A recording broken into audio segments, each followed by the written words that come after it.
I said I had some tea, so while I'm in the sauna, I'm just gonna dish it up. The other night, I was out having a boogie with one of my girly pops, and there was this one guy who we kind of like locked eyes a couple of times, and you know when you can just tell there's eye contact and then there's like a bit of eye contact, and you're like, oh. But you know, you can never be sure. But then later, I said hey and introduced myself. We got chatting, super friendly, lovely interaction, and then I gave him a Labia Lounge card because, you know, always hustling, you gotta do it. And he looked at it and I was like, get fucked. I love your podcast.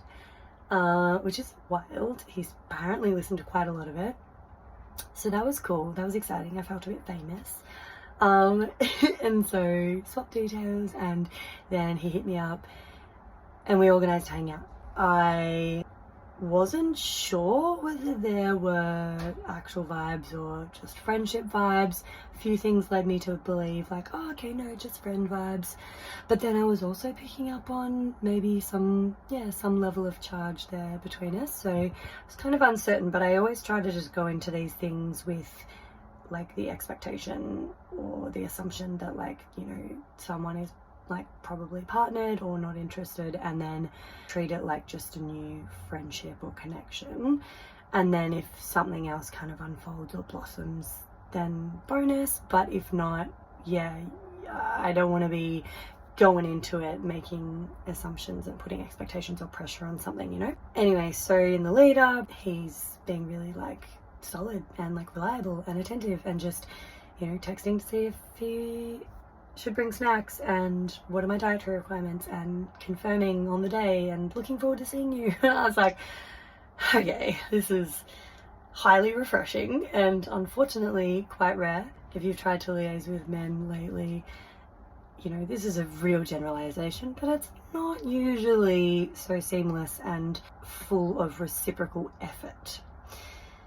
But he was just being a G, and I was like, this is great. This is how freaking easy it can actually just be, organizing plans with someone who's meeting you in the middle and who knows how to communicate and who knows how to just adult in a way that it feels like. And like, maybe this is just because I've been unfortunately stumbling across Peter Pan avoidant non-committal baby boy after baby boy, but like just trying to even get people to text consistently and follow through on plans seems to be harder and harder, which is so sad. So anyway, he comes over and like, are there vibes? It's so hard to tell. Honestly, no one's making any first moves. We're just sussing each other out.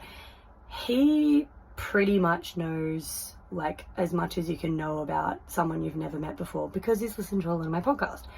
I, however, don't know anything about him, but apparently I'm in the habit of inviting strange men into my house for saunas these days. So we have awesome chats, like mad chats, and I was just like, honestly, either way, this is such a bonus human to have met, you know?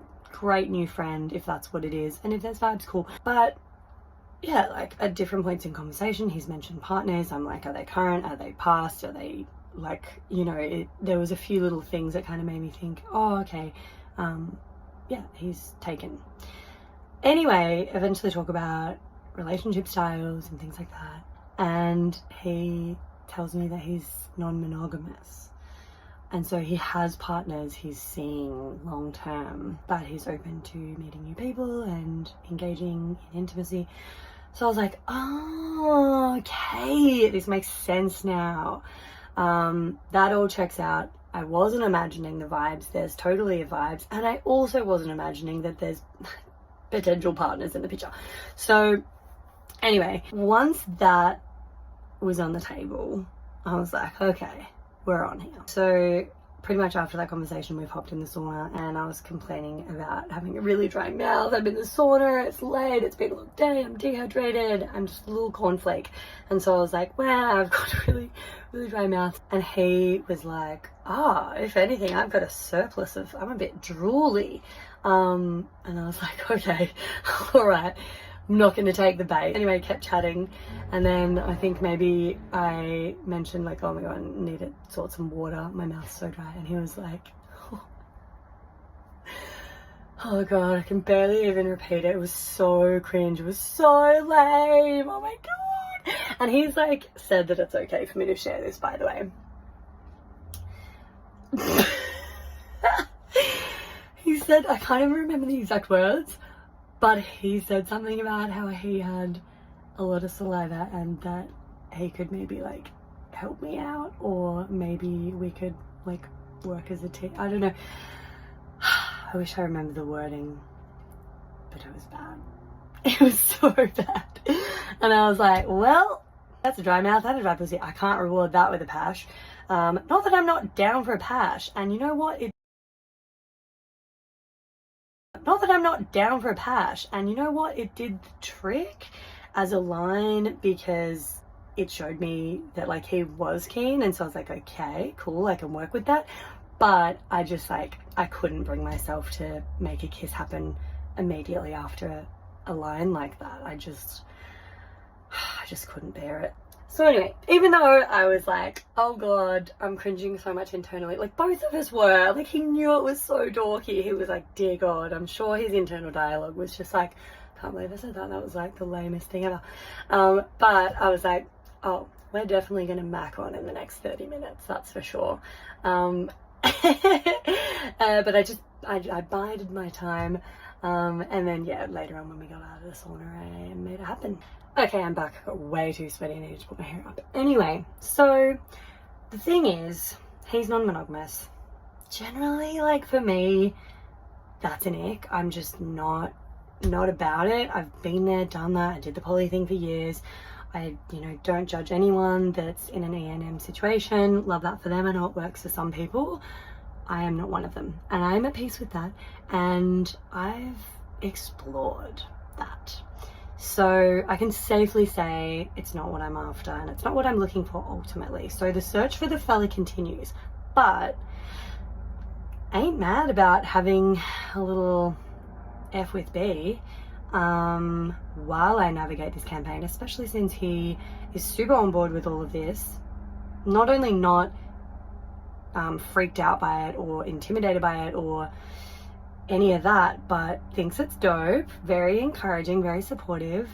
He's gonna come out on like a little venue hop and wingman me, so that's lovely. I've made a new friend, a sexy new friend that I can cuddle.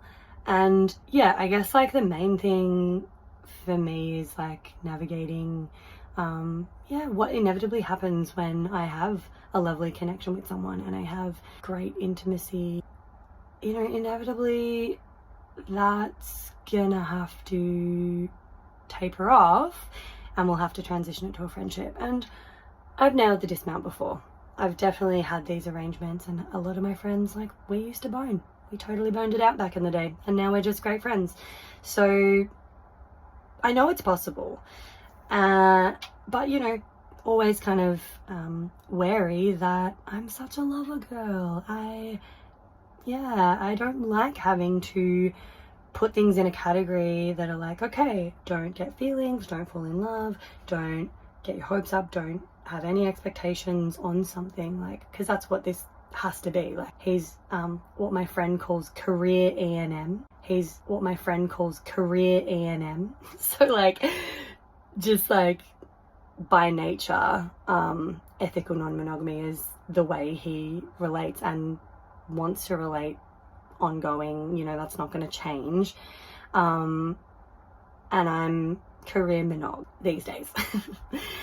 I had my foray into that world, and so inevitably it's going to have to end, and it's not going to be fulfilling my needs and my desire to find partnership. Also, like, eventually, the more close I become to someone, the less I like having to know that they're with other partners and hear about them with other people, like that. So it's not really ideal in many ways long term, but I think I can like squeeze what juice out of it there is to squeeze for the time being until we do get on the off ramp of the intimate side of it and just head into friendship, which awesome, like great friend to have. So that's still a win. Still a win. Got to look at it like that, because yeah, otherwise it just feels like so many people I meet and situations are like close but no cigar. And yeah, then if I'm looking at it from like the deficit mindset, that's kind of disempowering and crappy. Whereas like this is still like a new person in my life that I didn't have before, who I really enjoy and who treats me really respectfully and kindly and is a delight to hang out with, you know? So it's like great. And if I can get a few squeezes in the meantime and that's all mutually agreeable, well then like don't hate that. Yeah, my friend and I coined a rule called the 3+ or none rule. And it's like when you're engaging with people casually or you're in a situationship or friends with benefits, you kind of have to have 3+ or no guys on the go. It's like there's the potential for you to go a bit nuts when you've only got one thing on the go and they're being inconsistent. And you're like, well, this is the only source of dopamine and touch and intimacy and, you know, desire that I've got right now. Like this is all I've got access to. You can get a little bit neurotic or a little bit over analytical about, you know, their text messages or how much they are initiating making plans with you or how many times they've flaked, and, you know, just feel a little bit disempowered by the whole thing and just go a bit nuts when you've only got one thing on the go and that thing is maybe inconsistent or not really meeting your needs. So you kind of either have like nothing on the go so that you're not even getting a taste of it, and you're definitely not going nuts by putting all of your eggs in one little avoidant basket, putting pressure on that and getting like stressed about where that's going. And instead you can just have a few little fun flirty things and explore them without the pressure and expectation. And that almost takes the pressure off to the point where you can properly explore and see where they go and collect data, actually collect data about how these men are showing up and treating you, and like how much effort are they making, are they meeting you in the middle. And because you're not a desperado, because they're the only source of loving that you're getting, you can be way more chill about it all and actually just sit back and like collect that data, baby, while also having a few little fun things on the go. So 3+ or none. I now have 1 on the roster, so very quickly I'm gonna have to add another couple.